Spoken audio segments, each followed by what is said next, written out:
An earthquake leading to dozens of medical emergency calls in Southern California, including that house fire. There are now reports of aftershocks from the U.S. Geological Survey. The 6.4 magnitude quake came from the ridge crust area of Southern California, which is about 150 miles northeast of downtown Los Angeles.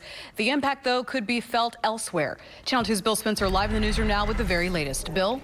John and Sion, that house fire you just saw was near the epicenter of that earthquake, but people felt it as far away as Las Vegas and even Phoenix. Let's get to some of the video right now that people in Los Angeles shot with their cell phones of the water moving in their pools after that earthquake.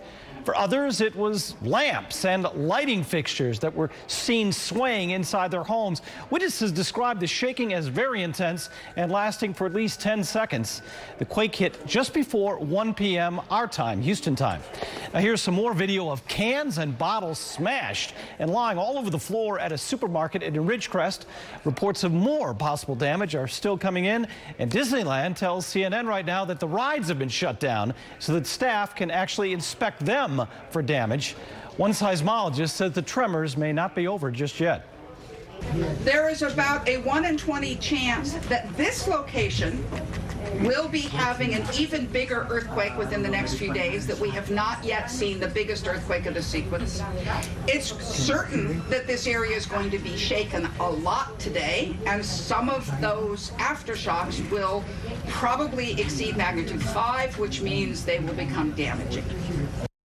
The president is reacting to this quake this afternoon. President Donald Trump sent out this tweet saying he's been briefed on the situation in California and that all seems to be under control right now. This quake so big it is said to be the most powerful earthquake to hit Southern California in 20 years. That's when a 7.1 earth shaker hit in October of 1999. In the newsroom, I'm Bill Spencer, KPRC, Channel 2 News. All right, Bill, we'll keep an eye on it, and we will have continuing coverage of this breaking story throughout the day, both on air and online at click2houston.com.